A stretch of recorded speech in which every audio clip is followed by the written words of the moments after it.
it's almost like, oh, does it have to be America versus the world themed and stuff like that? For you, would you be happy putting a non-American main event on that card? Yeah, it's not America versus the world. It's what's the best card we can build. So could Islam end up on the White House? We're talking about him possibly, GOAT talk here, depending on what he does in his next couple of fights. So it's a possibility.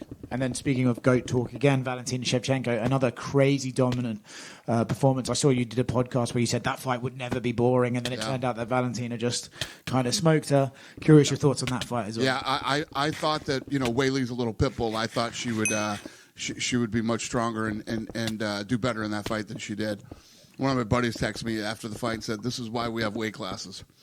I mean, Zhang's a very strong woman, and Valentina just kind of threw her around like no business. Would you be interested in Valentina maybe moving back to 135 to try and test herself, or are you okay with her making those calls? I don't know. I'm not even thinking about that kind of shit. Okay. And last one from me. Yesterday, Jorge Masvidal did a Q&A, and he said that the UFC is mad at him for something. He wouldn't get into details. I was just talking to him 30 minutes ago. Why are you mad at him?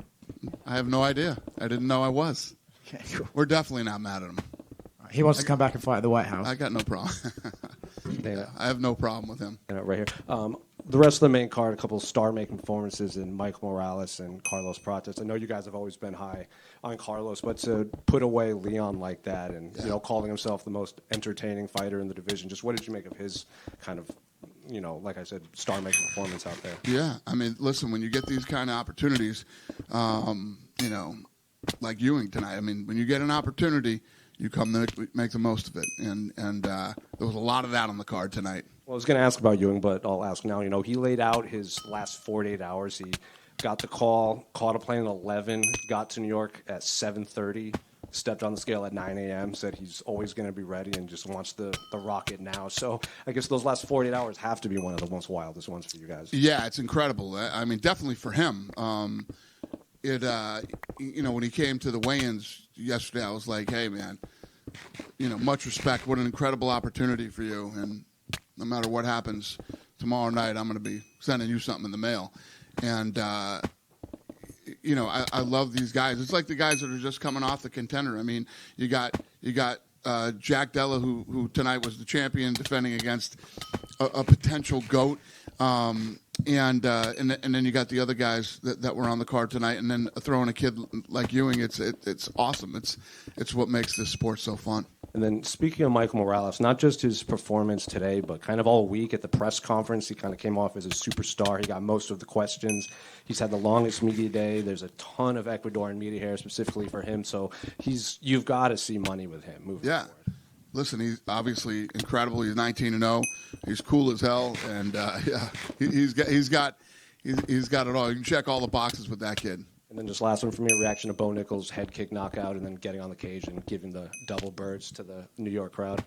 Yeah. Oh, I didn't see that. Oh, yeah, I did see that. What was that about? I was in the back. Were they booing him or something? He said he was, quote, standing up for myself. If you're going to give me grief, I'm going to give it back to you. Yeah. I don't give a shit. I mean, that's yeah. I hear you. I just didn't know why he was flipping him off. I didn't know if they were booing him or what was going on. He's had a rough week. Well, that's a hell of a way to end it. Dana, you were obviously here for Anderson Silva's incredible run in the UFC. Islam Makhachev ties his record for 16 consecutive wins. Like, such crazy things can happen in the sport. Eye pokes, disqualifications, stuff like that. How remarkable is what he's done, matching that record 12 years after Anderson's streak ended? Yeah, so I was like, Habib came up to me, freaking out, screaming, and says, "Can I put the belts on him, please?" And I said, "Yeah."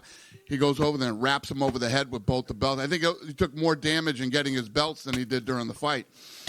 And I was saying to Habib, I've been in the fight business since I was 20 years old, and all I ever hear is, this guy's going to be a world champion, this guy's going to do this guy's going to do that. Everybody says the same thing, and almost nobody ever does or makes it. His father said, Habib will go in and dominate, and he'll have a run, and when he's done, and then Islam will come in behind him and do the same. And, holy shit, it played out exactly the way his father said, which is pretty amazing.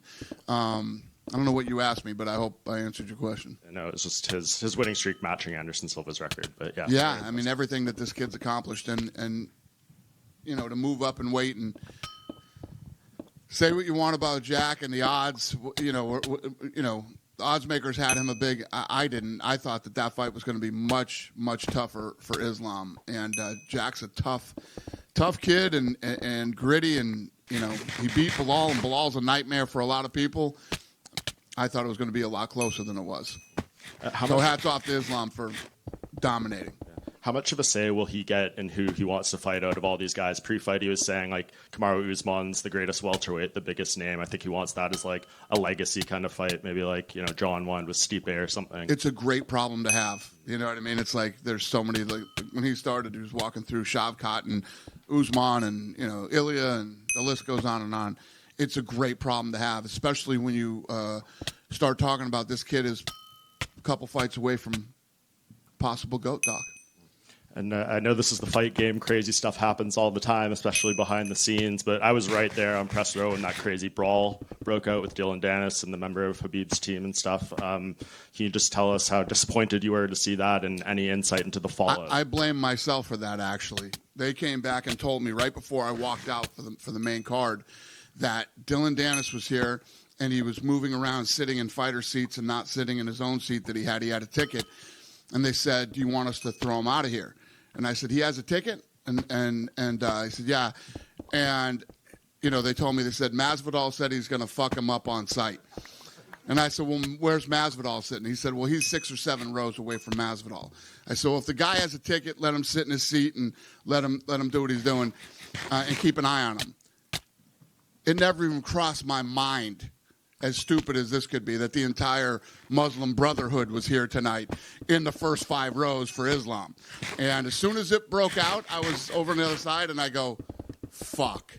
I know exactly what that is. I knew it. And, yeah. You will never see Dylan Dennis at a UFC fight ever again. Yeah, I was going to say, he's wanted badly to come in this company, and he said you guys don't want to sign him because he makes too much trouble. I guess point made. Well, that and a lot of other reasons, yeah. But yeah, you'll never see him at another fight. So they called me from downstairs and they said, we got him down here. Do you want to press charges and have him arrested?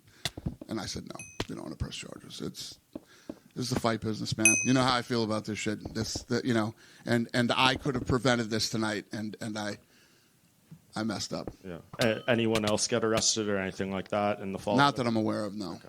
We're not pressing charges. I'm not speaking for MSG or anybody else that was involved in this thing. I don't know, but we, the UFC, are not pressing charges against anybody. Cool. And just last with me, we're here halfway through November. No fights announced for 2026 yet. I know you guys are working on a lot of stuff, but when can we maybe start expecting dates and fight announcements? Yeah, we got, obviously, the first fight on Paramount that we got to put together, and then after this year ends, the big one is the White House fight. So, I don't know. We'll get it done, though. Danny, straight down here, down the middle. What are your thoughts on where Leon Edwards goes now from here? 3 losses in a row, and they've progressively got worse. So yeah, this was a rough one tonight. I don't know. Leon will go home, take some time, and then we'll get back with him and see what he's thinking, where his head is at, and go from there. Do you think perhaps his best days are behind him? Oh, I have no idea. I mean, listen, when you get in there, there was a lot of buzz on this card. You know why? Because every one of these fights was badass tonight. That's why. And anything can happen when you get in there and start mixing it up with the best in the world. So. Fair enough. And final one from me. A few weeks removed from UFC 321, which had the unfortunate eye poke of Tom Aspinall.